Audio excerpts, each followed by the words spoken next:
मेरी बात को समझो तुम। मैं अभी तुमसे शादी नहीं कर सकता हूँ, अम्मी नहीं मानेगी। सफी, तुम एक बार अपनी अम्मी से मिलाओ तो मुझे, मैं उन्हें मना लूंगी। मैं उनकी इतनी सेवा करूंगी कि वो भूल जाएंगे कि मैं किस जाति की हूँ। फरजाना, अम्मी को समझाना इतना आसान नहीं है। देखो मुझे थोड़ा वक्त दो, मैं भी अपने पैरों पे खड़ा भी नहीं हुआ हूँ। मैं अम्मी से बात क्या करूंगा, कैसे समझाऊंगा उन्हें? ठीक है, लेकिन जो भी करना है जल्दी करो, मेरे पास ज्यादा वक्त नहीं है। मैं अभी चलती हूँ, अब्बू घर पे इंतजार कर रही हूँ। अच्छा सुनो तुम, इतनी मुश्किल से तो आई हो तुम फरजाना, 10 मिनट की रुक जाओ।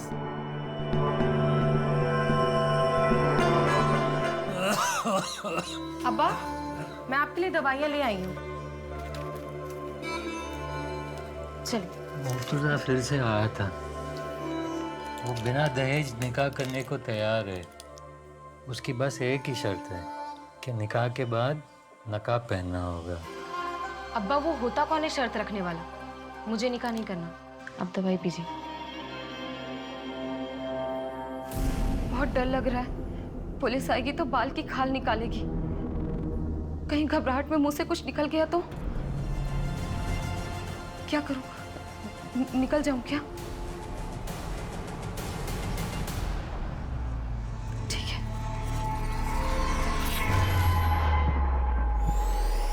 दिव्या कहाँ थी? उस दिन उसके साथ क्या हुआ था? ये केस पुलिस के लिए बहुत मुश्किल साबित हुआ, न सिर्फ इसलिए कि उनके पास कोई ठोस सबूत नहीं था, बल्कि इसलिए भी कि इस कथा के मुख्य पात्र ही ईमानदार नहीं थे। तो दिव्या को आपके घर के बाहर ही छोड़ा था। हो ही नहीं सकता। मैं तो सारा दिन घर पे थी, दिव्या का इंतजार कर रही थी। आप दोनों को किसी पर शक है? नहीं, हमें किसी पर शक नहीं है। और दिव्या को गायब करके किसी को क्या मिलेगा? सर, मैं बोल रही हूँ वो फरजाना ही है। उसने ही मेरी बेटी दिव्या को कहीं छिपा के रखा है। अगर फरजाना ने ऐसा किया भी होता तो वो खुद क्यों नहीं गायब हो गई? ताकि साहब उस पर किसी को शक ना हो। और देखिए ना, हो भी वैसा ही रहा। आपको उस पर नहीं, हम पे शक हो रहा है। साहब हम झूठ क्यों बोलेंगे? वो तो हम पता कर लेंगे कौन और क्यों झूठ बोल रहा है।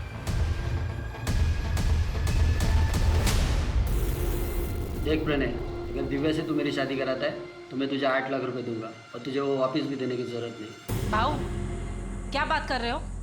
मेरी दिव्या सिर्फ 13 साल की है। तो क्या हुआ, आज नहीं तो कल शादी तो करवाओगे। 8 लाख छोटी रकम नहीं होती। पैसे वाला तो क्या? हाँ, अपनी बेटी बेचूंगा तुझे? हाँ, निकल यहाँ से। और आइंदा मेरे घर पे दिखाई मत पड़ना। आइंदा दिखाई पड़ा ना तो जान से मार दूंगा। इसका मैंने सोच भी कैसे देखी होंगी। अपनी बच्ची बेचूंगा इसे।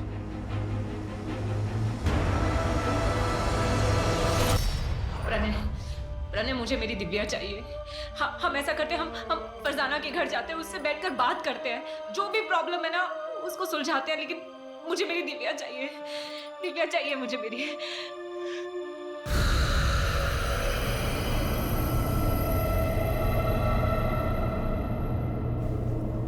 खाना लगा दिया है।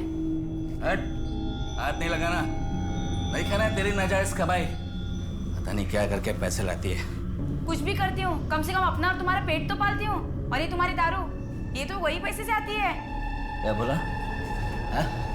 जबान चलाती है। अरे जिसको देखो कुछ ना कुछ बक ही रहा है। भाग से।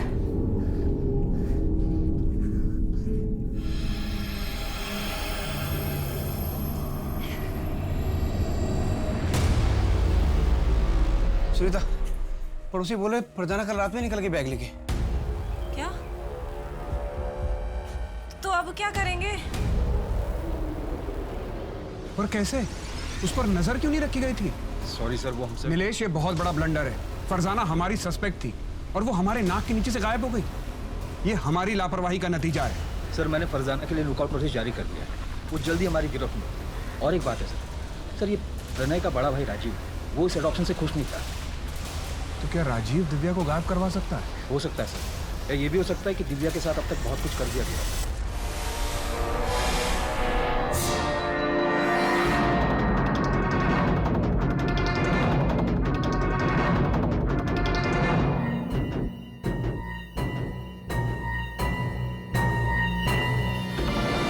मुझे अडॉप्शन से प्रॉब्लम था, लेकिन जब लड़की अडॉप्ट हुई तो फिर मुझे क्या प्रॉब्लम? सुनीता और प्रणय का जो कुछ भी है वो रखे वो। अब उनके पास पहले कुछ नहीं है तो वो जाने। मतलब? प्रणय का बिजनेस काफ़ी डाउन हुआ है और मुझे पूरा यकीन है सर, अब प्रणय भी पछता रहा होगा उस दिव्या को अडॉप्ट करके। और सर रही मेरी बात, मुझे उस दिव्या से क्या प्रॉब्लम होगा? मेरे बेटे को हमारी जायदाद में से उसका हक मिल जाएगा और मुझे क्या चाहिए? 19 नवंबर को तुम कहाँ थे? मैं मेरे घर पे ही था, मेरा बेटा भी था। अब चाहे तो हमारे पड़ोसियों से पूछ सकते हैं, किसी ने तो देखा ही होगा। क्या तुम्हें लगता है कि प्रणय कुछ कर सकता है? सर प्रणय मेरा छोटा भाई है, मुझे नहीं लगता कि वो दिव्या के साथ ऐसा कुछ भी करेगा। लेकिन हाँ, वो जो उसकी माँ है ना, वो ज़रूर कुछ कर सकती है। तुम्हें इस बात से कोई प्रॉब्लम नहीं थी कि दिव्या की माँ दूसरे धर्म की थी? नहीं सर, मुझे क्या लेना देना, अभी तो सुनीता और प्रणय ही जाने।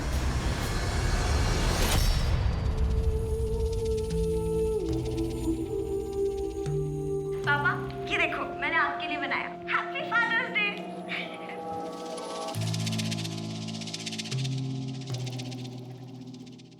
कैलाश भाऊ, पैसों की जरूरत थी, थोड़ा कैश मिल सकता है क्या?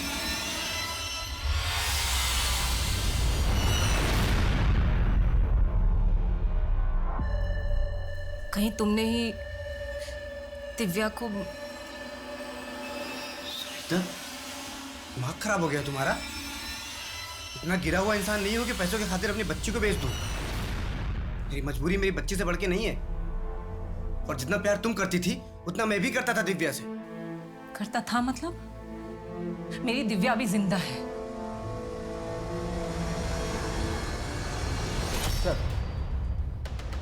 सर प्रणय और सुनीता को दिव्या के लिए रिश्ता है। कैलाश वागले नाम का एक आदमी है, यहाँ गोवा में 3 रिजॉर्ट है उसके, और 8 लाख रुपए में बात भी तय की। पहले तो प्रणय ने उसे धक्का मार कर निकाल दिया, लेकिन अपने खबरी जग्गू ने पता किया ये प्रणय दोबारा कैलाश से मिला था, शायद डील कर रही। तो क्या ये चाइल्ड मैरिज का केस है? कहीं ऐसा तो नहीं कि प्रणय ने मौके का फायदा उठाया ताकि सबको ये लगे कि ये सब कुछ फरजाना ने किया है? और ये भी हो सकता है कि प्रणय और फरजाना दोनों मिले हों। ये फरजाना इंदौर से है ना? जी सर, उसका एड्रेस भी हमारे पास है, मेरी लोकल पुलिस से बात भी हुई है। नहीं नीलेश, तुम खुद इंदौर जाओ और इस फरजाना की कुंडली निकालो। 1 महीना बीत गया है और हमारे पास दिव्या की कोई खबर नहीं। अंकल ये अब खा लीजिए।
कब तक यहाँ मैं ऐसे रहूंगी? 5 महीने हो चुके हैं और तुम अब तक अपने घर वालों को मना नहीं पाए। फरजाना, मैं कोशिश कर रहा हूँ ना। झूठ बोल रहे हो तुम सभी। सच सच बताओ, तुम मुझसे निकाह करोगे भी या नहीं? करूंगा फरजाना, पर सही वक्त आने पर। और वो सही वक्त कब आएगा? मैं 5 महीने की प्रेग्नेंट हूँ। तुम्हारे घर वालों को मेरे बारे में भनक भी है? तक यहाँ रहना होगा। फरजाना, जब तक पुलिस मामला रफा दफा नहीं कर देती है तब तक। काश मैं दिव्या के साथ थोड़ा और वक्त गुजार पाती।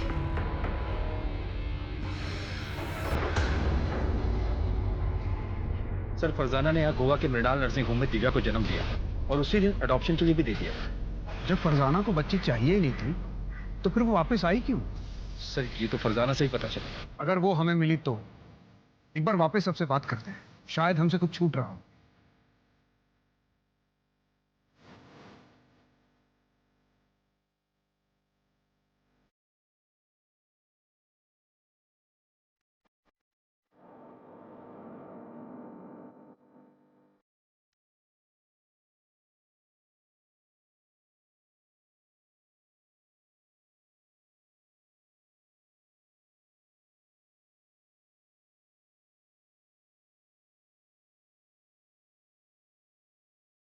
कहीं कुछ नहीं मिला।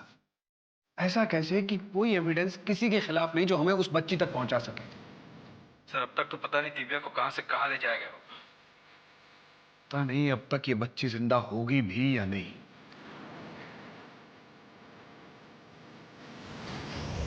6 साल बीत गए लेकिन दिव्या का कहीं पता नहीं चला। 1 साल बाद पुलिस भी दूसरे केसेस में उलझ गई और दिव्या मिसिंग केस फाइलों के नीचे दब गया।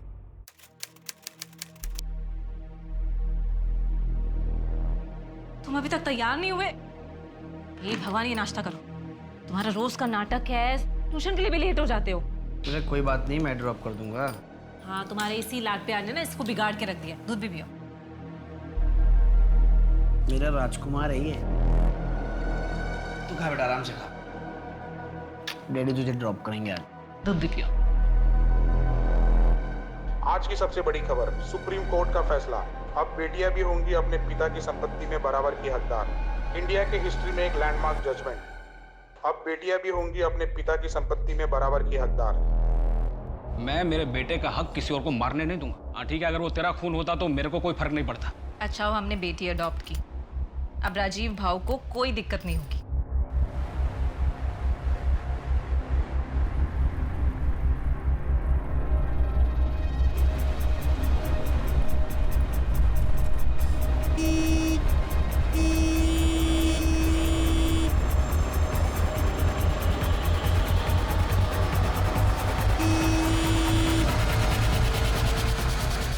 अरे भाई क्या कर रहे हो? बीच पे खड़े हो, साइड में लो ना। भाऊ गाड़ी बंद पड़ गई है भाऊ। अरे गाड़ी खराब हो गई है तो साइड में लो ना। पॉलिटिकल कनेक्शन भी बहुत स्ट्रांग थी, तभी ऊपर से प्रेशर आ रहा है। गाड़ी में नेम प्लेट भी नहीं है। कमल, ये स्टिकर देख रहे हो? कॉमन नहीं है। मैंने ऐसे स्टिकर और बाइक की फोटो सर्कुलेट करवा दी। पता करो कि कहाँ प्रिंट हुआ था और किसने करवाया। विक्टिम के बारे में और कोई डिटेल? सर, सुरेश कांबले का ज़्यादातर बिजनेस कैश में होता था। बैंक में पैसा जमा करने जा रहा था। इतना बड़ा आदमी खुद कैश जमा करवाने जा रहा था? पैसों को लेकर वो किसी पर भरोसा नहीं करता था। फैमिली में और कौन कौन है? वाइफ पुष्पा कांबले और बेटा धीरज। वाइफ तो यही गोवा में और बेटा अमेरिका में पढ़ाई कर रहा है। बड़ा आदमी था तो दुश्मनी कई लोगों से रही होगी। कमल, कहीं ऐसा तो नहीं कि ये रॉबरी हमें गुमराह करने के लिए हो, जबकि असली मोटिव सुरेश को रास्ते से हटाना ही हो? सर, वो एंगल भी हम खंगाल रहे हैं, लेकिन मॉडस ऑपरेंडी जगत सिंह कैसी? जगत कौन? मुंबई वाला?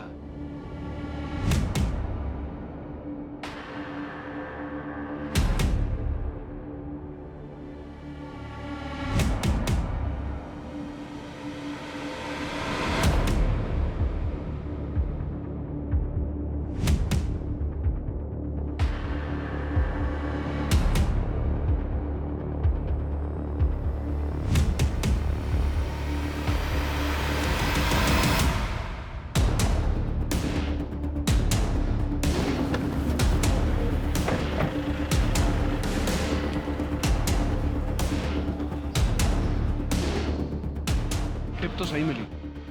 जग्गू को फोन कर। हाँ जग्गू, स्कूटर तो मिल गई है। वो दोनों कहाँ पर है? आप रेस्टोरेंट में आ जाओ, यहाँ दोनों चिल मार रहे हैं।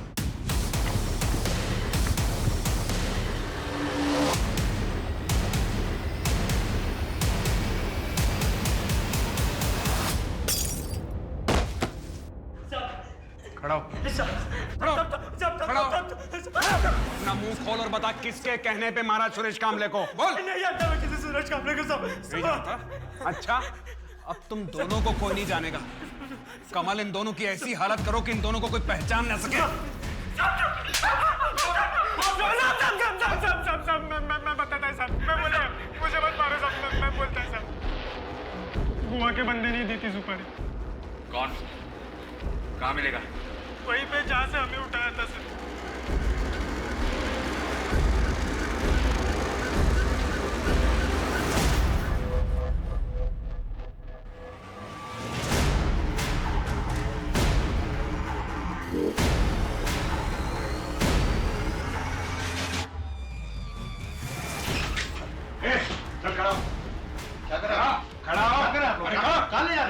बात सुनिए, पूरे घर को चेक करो। कहाँ ले जा रहे हैं? क्या कर रहे हैं आप? कहाँ ले जा? मेरी बात सुनिए।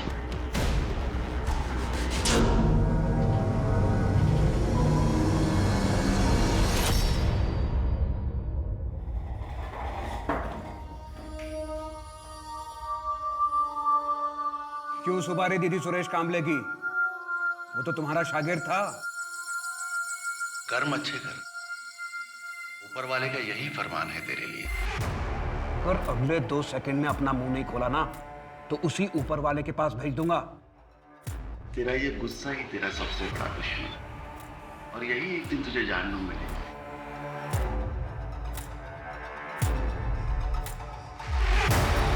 उच्च रक्तचाप की समस्या है तुझे।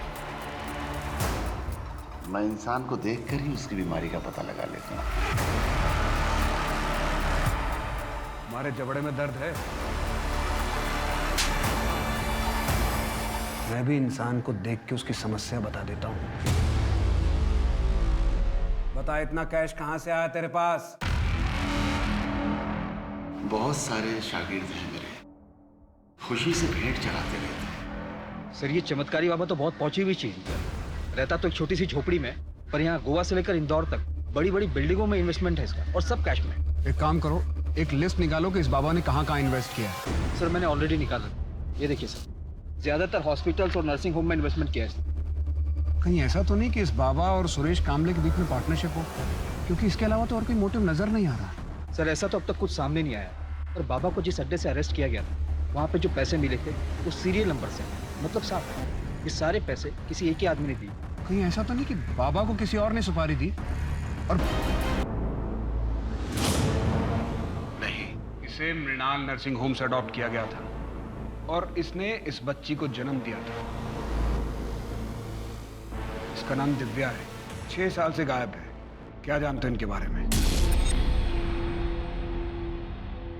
शांति शांति शांति। खड़ा कर इसको। अब भी ठोकूंगा, अभी ठोक देता हूं। मुंह खोलेगा कि ठोक दूं तुझे? 2/13 गणेश जी का पंजी।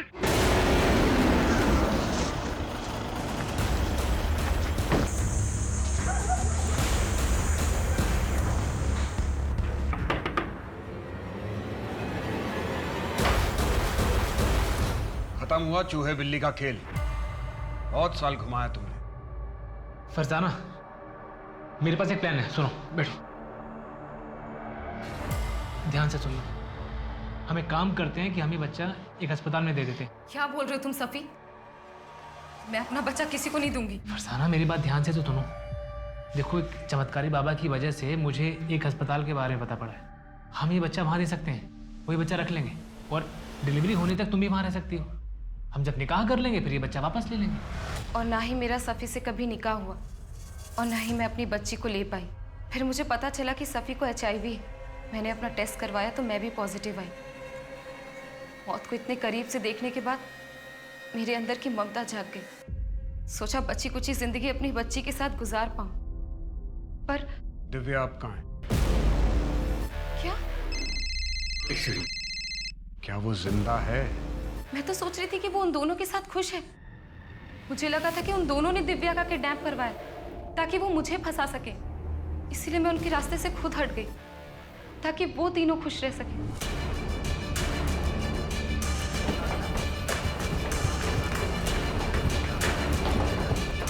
पूरे नर्सिंग होम को सर्च करो। अगर और फोर्स की जरूरत है तो और फोर्स मंगा लो। मुझे इस नर्सिंग होम का पूरा कच्चा चिट्ठा चाहिए। यहाँ कौन काम करता था, करता है, यहाँ पर किस किस की ईंट लगी है, सब। जी सर, लेकिन सर हम किस बेस पर इन्वेस्टिगेशन कर रहे हैं? इस नर्सिंग होम में कुछ तो है नीलेश। ये सिर्फ एक कोइंसिडेंस नहीं हो सकता। सर, ये देखिए सारी फाइल में क्या क्या है।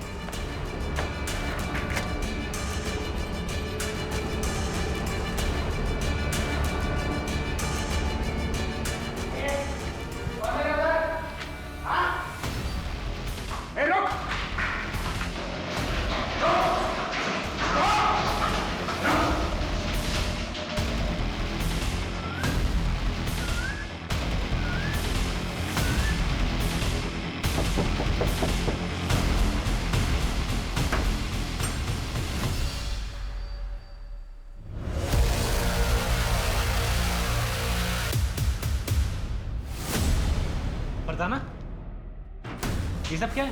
पहले तू बता, बिल्ली की खाल में गीदड़, तेरा असली चेहरा क्या है? क्या बकवास कर रहे हैं आप? तुमने दिव्या को बचपन में अडॉप्शन के लिए नहीं ट्रैफिक किया था? मृणाल नर्सिंग होम का वार्ड बॉय हमारी हिरासत में है। उसने अपना मुंह खोल दिया है। हमारे पास उन सारी लड़कियों की लिस्ट है जिसे तूने ट्रैफिक किया था। वो कहाँ है दिव्या? बोल। फरजाना, मुझे कैसे पता होगा?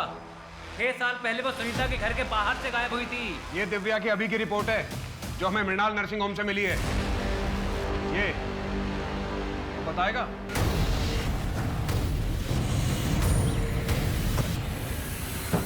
कौन हो आप? क्या हो रहा है ये? कौन हो आप? ये क्या कर रहे हो? और आप गाड़ी कर रहे हो?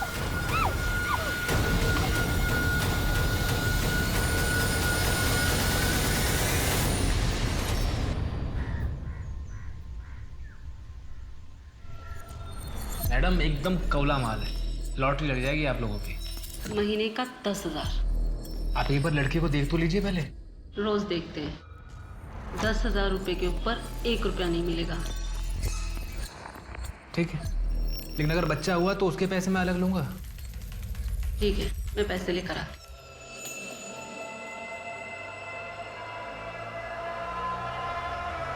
इसका नाम गौरी है। जाओ।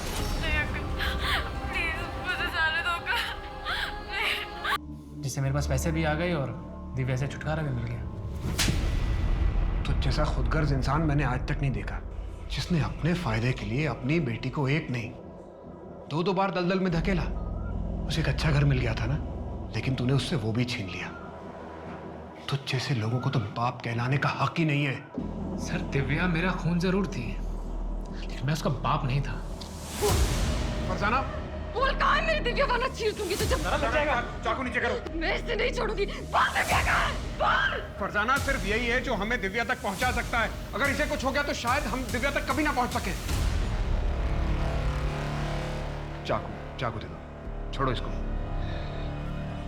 सर, मैं आपको लेके चलता हूँ जहाँ पर बच्ची को रखते हैं, लेके चलता हूँ।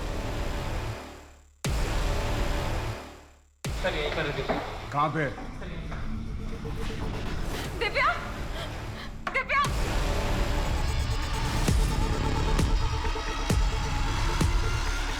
दिव्या मेरी बच्ची।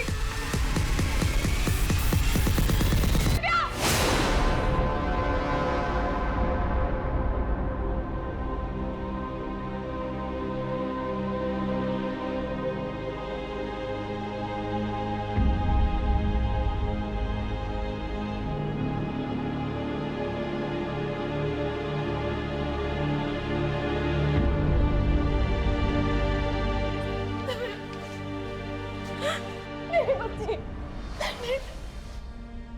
मुझे तुम लोगों से अब कोई लेना देना नहीं है।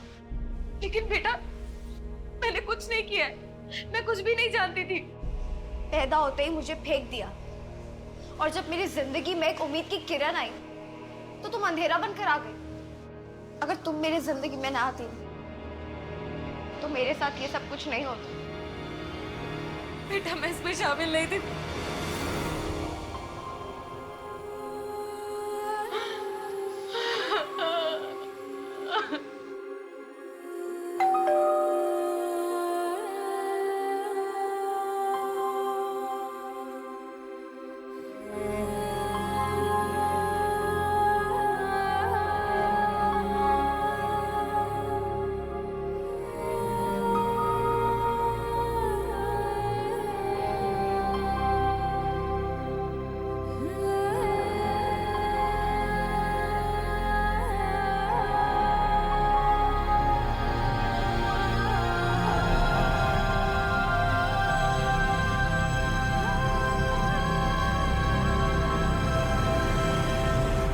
सर, मृणाल नर्सिंग होम को सील कर दिया गया।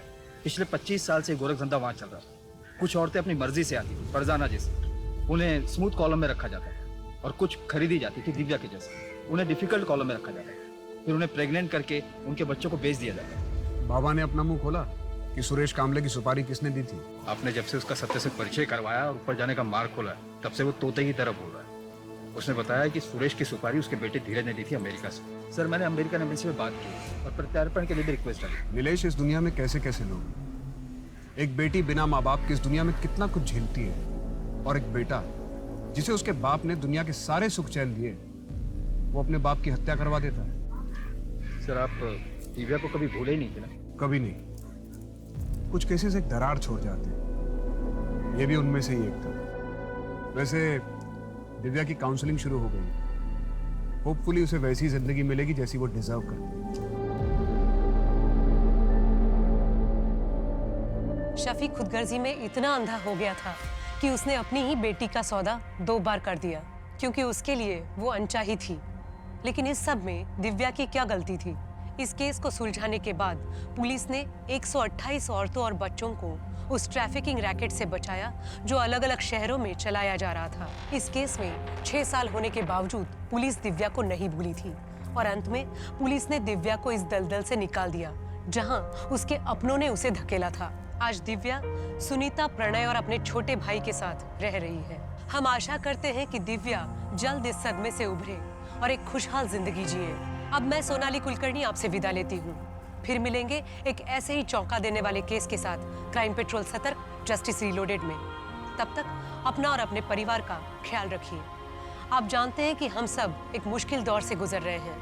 कृपया मास्क पहने, समय समय पर हाथ धोते रहें और उचित दूरी बनाए रखें।